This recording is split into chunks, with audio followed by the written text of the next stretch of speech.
জয় মা তারা। আপনারা অনেকেই আমাকে কমেন্টস করে বা ফোনে জিজ্ঞেস করেন বা যারা আসেন চেম্বারে অনেকেই আমাকে জিজ্ঞেস করেছেন যে এমন কি উপায় আছে যেখানে আমরা বাড়ির নেগেটিভ এনার্জি নিজেরাই সেখান থেকে আমরা মুক্তি পাবো, নেগেটিভ এনার্জি থেকে বেরিয়ে আসতে পারবো। তো আজকের টোটকাটি এটা কিন্তু কোনো টোটকা না, এটা হিন্দু মতে আমাদের পুরাণেই আছে। আজকের এই ভিডিওটি যদি ভালো করে দেখেন তাহলে কিন্তু আপনি এই সমস্ত সমস্যা থেকে বেরিয়ে আসতে পারবেন। বন্ধুরা, কি করতে হবে মনে রাখবেন, সোমবার দিন, অতি অবশ্যই সোমবার দিন মহাদেবকে জপ দিয়ে মহাদেবের বা শিবলিঙ্গের ওপরে আপনি নিবেদন করুন।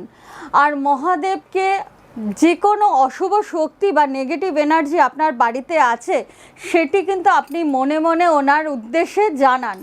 আর দেখবেন ধীরে ধীরে এই কাজটি করার ফলে আপনার জীবন থেকে কিন্তু সমস্ত রকম অশান্তি চলে যাবে।